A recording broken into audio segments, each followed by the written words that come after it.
जय हिंद, वंदे मातरम। स्वागत है आप सभी का आपके अपने यूट्यूब चैनल जी के जी एस के भंडारा पर। आज के इस वीडियो में मैं आप सभी लोगों के लिए आरआरबी एनटीपीसी भर्ती परीक्षा में पूछे जाने वाले जी के जी एस के अति महत्वपूर्ण प्रश्नों का प्रैक्टिस सेट लेकर के आया हूँ, जो आपके एग्जाम के लिए सबसे ज़्यादा महत्वपूर्ण। तो आज के इस वीडियो को आपको शुरू से लेकर के एंड तक फुल वॉच करते रहना है। वीडियो पसंद आए तो प्लीज़ वीडियो को लाइक और चैनल को सब्सक्राइब करना बिल्कुल ना भूलें। तो चलिएगा फिर शुरू करते हैं। तो पहला प्रश्न आ जाता है कि भारतीय सिविल सेवा के जन्मदाता कौन है? तो बताओ कौन है। प्रश्न संख्या 1 का राइट आंसर क्या हो जाएगा? तो भारतीय सिविल सेवा के जो जन्मदाता हैं ये हैं लॉर्ड कॉर्नवालिस। 1 का सी ऑप्शन करेक्ट आंसर हो जाएगा। प्रश्न संख्या 2 आ जाता है आपके सामने कि बक्सर के युद्ध में अंग्रेज के सेनापति कौन था? तो बताओ कौन था अंग्रेजों का सेनापति बक्सर के युद्ध में? तो लॉर्ड हेक्टर मुनरो ये अंग्रेजों की तरफ से सेनापति था। प्रश्न संख्या 2 का ए ऑप्शन करेक्ट आंसर हो जाएगा।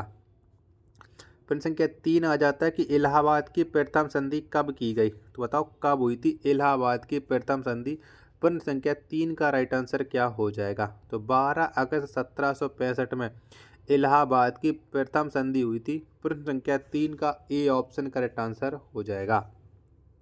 नेक्स्ट प्रश्न आ जाता है प्रश्न संख्या 4 कि भारत में पुर्तगाली राज का संस्थापक कौन था? तो बताओ कौन था। प्रश्न संख्या 4 का राइट आंसर क्या हो जाएगा? तो भारत में पुर्तगाली राज्य का जो संस्थापक था वो था फ्रांसिस्को डी अल्मीड़ा, यानी 4 का बी ऑप्शन करेक्ट आंसर हो जाएगा। नेक्स्ट प्रश्न आ जाता है प्रश्न संख्या 5 कि सिख धर्म में संगत एवं पंगत का प्रचलन किसने शुरू किया था? तो बताओ ये किसने शुरू किया था? प्रश्न संख्या 5 का राइट आंसर क्या हो जाएगा? तो सिख धर्म में संगत एवं पंगत का जो प्रचलन है ये शुरू किया था गुरु नानक देव ने। 5 का सी ऑप्शन राइट आंसर हो जाएगा। 6वें नंबर का प्रश्न आ जाता है कि डच लोग कहाँ के निवासी थे? तो बताओ कौन से देश के रहने वाले थे डच लोग? प्रश्न संख्या 6 का राइट आंसर क्या हो जाएगा? तो ये निवासी थे नीदरलैंड के डच। 6 का ए ऑप्शन करेक्ट आंसर हो जाएगा। 7वें नंबर का प्रश्न है कि श्री अकाल तख्त साहिब की स्थापना किया था। तो बताओ किसकी स्थापना किसके द्वारा की गई थी? प्रश्न संख्या 7 का राइट आंसर क्या हो जाएगा? फटाफट से बताओ। तो श्री अकाल तख्त साहिब की स्थापना की थी गुरु हरगोबिंद साहिब जी ने। 7 का ए ऑप्शन करेक्ट आंसर हो जाएगा। प्रश्न संख्या 8 आ जाता है आपके सामने कि हिंद की चादर के नाम से किसे जाना जाता है? तो बताओ कौन जाना जाता है? प्रश्न संख्या 8 का राइट आंसर है तो हिंद की चादर के नाम से गुरु तेग बहादुर को जाना जाता है। 8 का सी ऑप्शन राइट आंसर हो जाएगा। 9वें नंबर का प्रश्न आ जाता है कि ब्लू वाटर पॉलिसी को किसने लागू किया था? तो बताओ किसके द्वारा ये ब्लू वाटर पॉलिसी लागू हुई थी? प्रश्न संख्या 9 का राइट आंसर क्या हो जाएगा? तो फ्रांसिस्को डी अल्मीड़ा ने ब्लू वाटर पॉलिसी को लागू किया था। 9 का बी ऑप्शन करेक्ट आंसर हो जाएगा। अगला प्रश्न आ जाता है प्रश्न संख्या 10 है कि फ्रांसीसियों ने प्रथम फैक्ट्री कहाँ स्थापित किया? तो बताओ कहाँ स्थापित हुई थी फ्रांसीसियों की प्रथम फैक्ट्री? 10वें प्रश्न का राइट आंसर क्या हो जाएगा? तो ये फ्रांसीसियों ने जो प्रथम फैक्ट्री स्थापित की थी वो सूरत में की थी। 10 का सी ऑप्शन करेक्ट आंसर हो जाएगा।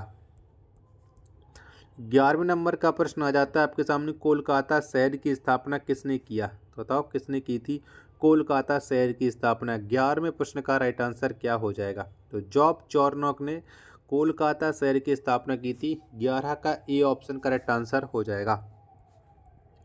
12वें नंबर का प्रश्न आ जाता है आपके सामने कि ईस्ट इंडिया कंपनी की स्थापना कब हुई थी? तो बताओ कब की गई थी ईस्ट इंडिया कंपनी की स्थापना? तो 1600 ईस्वी में ईस्ट इंडिया कंपनी की स्थापना हुई थी। 12 का सी ऑप्शन करेक्ट आंसर हो जाएगा। 13वें नंबर का प्रश्न आ जाता है आपके सामने कि प्रथम फ्रांसीसी गवर्नर कौन था? तो बताओ कौन था? प्रश्न संख्या 13 का राइट आंसर क्या हो जाएगा? तो प्रथम फ्रांसीसी जो गवर्नर था ये था डुप्ले। 13 का बी ऑप्शन करेक्ट आंसर हो जाएगा। 14वें नंबर का प्रश्न है आपके सामने कि भारत में स्थानीय स्वशासन के जनक हैं। तो बताओ कौन है स्थानीय स्वशासन के जनक? 14वें प्रश्न का राइट आंसर तो लॉर्ड रिपन है। बी ऑप्शन 14 का राइट आंसर हो जाएगा। आशा करता हूँ कि आपको ये वीडियो जरूर पसंद आ रही होगी। तो प्लीज़ आप लोग के वीडियो को लाइक और चैनल को आप लोग जरूर सब्सक्राइब कर लेना और इस वीडियो को अपने दोस्तों के पास ज़्यादा से ज़्यादा शेयर कीजिएगा। 15वें नंबर का प्रश्न आ जाता है आपके सामने कि बक्सर का युद्ध किस वर्ष हुआ था। तो बताओ कब लड़ा गया था बक्सर का युद्ध। तो 1764 में बक्सर का युद्ध हुआ था। 15 का ए ऑप्शन करेक्ट आंसर हो जाएगा। 16वें नंबर का प्रश्न कि बंगाल में द्वैध शासन की स्थापना किसने किया। तो बताओ किसके द्वारा बंगाल में द्वैध शासन की स्थापना की गई थी। 16वें प्रश्न का राइट आंसर क्या हो जाएगा। तो लॉर्ड क्लाइव ने बंगाल में द्वैध शासन की स्थापना की। 16 का डी ऑप्शन करेक्ट आंसर हो जाएगा। 17वें नंबर का प्रश्न आ जाता है कि भारत में अंग्रेजी राज्य के वास्तविक संस्थापक किसे माना जाता है। तो बताओ कौन माना जाता है भारत में अंग्रेजी राज के वास्तविक संस्थापक। 7वें प्रश्न का राइट आंसर क्या हो जाएगा। तो वारेन हेस्टिंग्स को माना जाता है। 17 का डी ऑप्शन करेक्ट आंसर हो जाएगा। अगला प्रश्न संख्या 18 कि भारत का प्रथम गवर्नर जनरल कौन था। तो बताओ कौन था। 18वें प्रश्न का राइट आंसर क्या हो जाएगा। तो भारत का जो प्रथम गवर्नर जनरल था वो था विलियम बेंटिंग। 18 का सी ऑप्शन करेक्ट आंसर हो जाएगा। 19वें नंबर का प्रश्न है कि भारत का प्रथम वायसराय कौन था। तो बताओ कौन था। तो भारत का जो प्रथम वायसराय था ये था लॉर्ड कैनिंग। यानी 19 का डी ऑप्शन करेक्ट आंसर हो जाएगा। 20वें नंबर का प्रश्न आ जाता है आपके सामने कि हम्बुराबी कहाँ का शासक था। तो बताओ कौन से जगह का रहने वाला था ये हम्बुराबी। तो ये जो शासक था वो बेबीलोन का था। यानी प्रश्न संख्या 20 का बी ऑप्शन और 20 का डी ऑप्शन करेक्ट आंसर हो जाएगा। अगला प्रश्न संख्या 21 है कि वांडीवास का युद्ध कब हुआ था। तो बताओ कब लड़ा गया था वांडीवास का युद्ध। तो ये 1760 में वांडीवास का युद्ध हुआ था। 21 का बी ऑप्शन करेक्ट आंसर हो जाएगा। 22वें नंबर का प्रश्न आ जाता है आपके सामने कि बेदरा का युद्ध कब हुआ था। तो बताओ कब लड़ा गया था बेदरा का युद्ध। तो 1759 में बेदरा का युद्ध हुआ था। 22 का सी ऑप्शन करेक्ट आंसर हो जाएगा। प्रश्न संख्या 23 आ जाता है आपके सामने खालसा पंथ की स्थापना किसने किया था। तो बताओ किसके द्वारा खालसा पंथ की स्थापना है वो की गई थी। तो खालसा पंथ की स्थापना गुरु गोविंद सिंह ने की थी। 23 का डी ऑप्शन राइट आंसर हो जाएगा। 24वें नंबर का प्रश्न आ जाता है आपके सामने कि एल्बर्ट बिल विवाद किसके काल में हुआ था। तो बताओ किसके समय में एल्बर्ट बिल विवाद आया था सामने। तो ये आया था लॉर्ड रिपन के समय में। 24 का डी ऑप्शन करेक्ट आंसर हो जाएगा। वीडियो पसंद आ रही होगी तो प्लीज़ वीडियो को लाइक और चैनल को सब्सक्राइब करना बिल्कुल ना भूलें। 25वें नंबर का प्रश्न आ जाता है कि फ्रांसीसियों और अंग्रेज के बीच वांडीवास के युद्ध में अंग्रेजी सेना का नेतृत्व किसने किया था। तो अंग्रेजी सेना का जो नेतृत्व किया था वो आयरकूट ने किया था। 25 का डी ऑप्शन करेक्ट आंसर हो जाएगा। 26वें नंबर का प्रश्न है कि प्रथम कर्नाटक युद्ध की समाप्ति किस संधि के माध्यम से हुई। बताओ कौन सी संधि के माध्यम से हो गई थी प्रथम कर्नाटक युद्ध की समाप्ति। 26वें प्रश्न का राइट आंसर क्या हो जाएगा। तो इसकी समाप्ति हो गई थी एक्स ला साफिल के माध्यम से। 26 का ए ऑप्शन राइट आंसर हो जाएगा। 27वें नंबर का प्रश्न आ जाता है कि प्लासी के युद्ध में अंग्रेजी सेना का नेतृत्व किसने किया था। तो बताओ किसके द्वारा नेतृत्व किया गया था प्लासी के युद्ध में। तो अंग्रेजी सेना का जो नेतृत्व किया था वो रॉबर्ट क्लाइव ने किया था। 27 का सी ऑप्शन राइट आंसर हो जाएगा। नेक्स्ट प्रश्न आ जाता है प्रश्न संख्या 28 से कि भारत में स्थायी बंदोबस्त किसने लागू किया। तो किसने लागू किया था। तो भारत में जो स्थायी बंदोबस्त है इसे जो लागू किया था वो कॉर्नवालिस ने किया था। यानी 28 का ए ऑप्शन राइट आंसर हो जाएगा।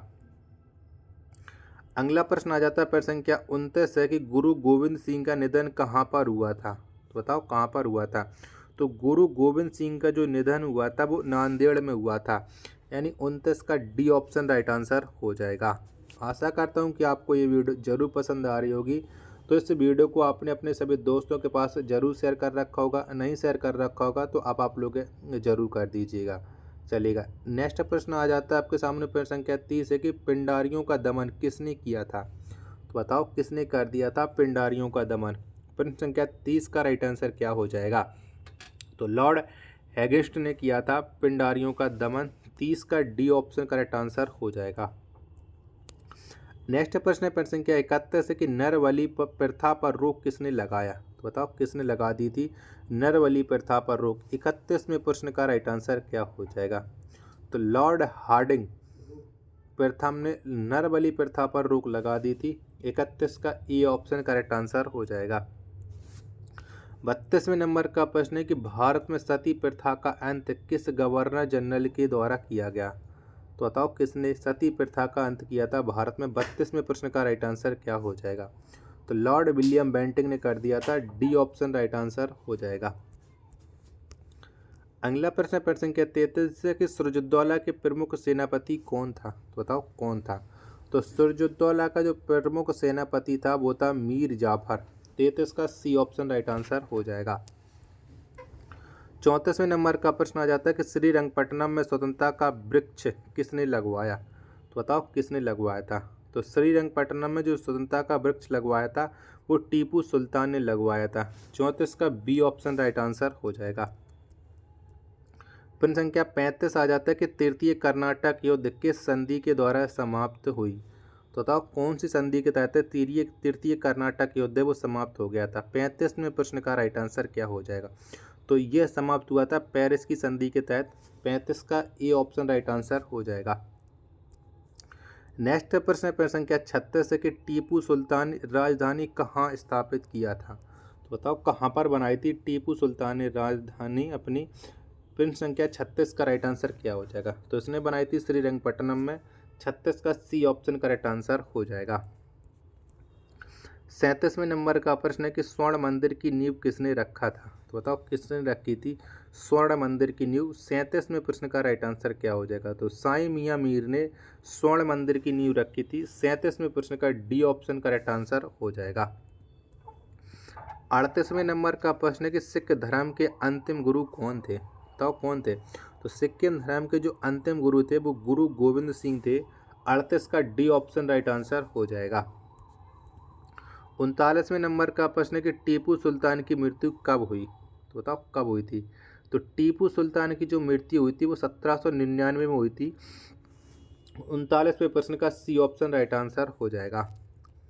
प्रश्न संख्या 40 और अंतिम प्रश्न आज के सेट का कि गुरु गोविंद सिंह का जन्म कब हुआ। तो बताओ कब हुआ था। तो गुरु गोविंद सिंह का जो जन्म हुआ था वो 1666 में हुआ था। 40 का ए ऑप्शन करेक्ट आंसर हो जाएगा। आशा करता हूँ कि आपको ये वीडियो जरूर पसंद आई होगी। तो प्लीज़ आप लोग इस वीडियो को लाइक और चैनल को सब्सक्राइब करना बिल्कुल ना भूलें। मिलते हैं और नेक्स्ट वीडियो के साथ। तब तक के लिए धन्यवाद। जय हिंद, वंदे मातरम।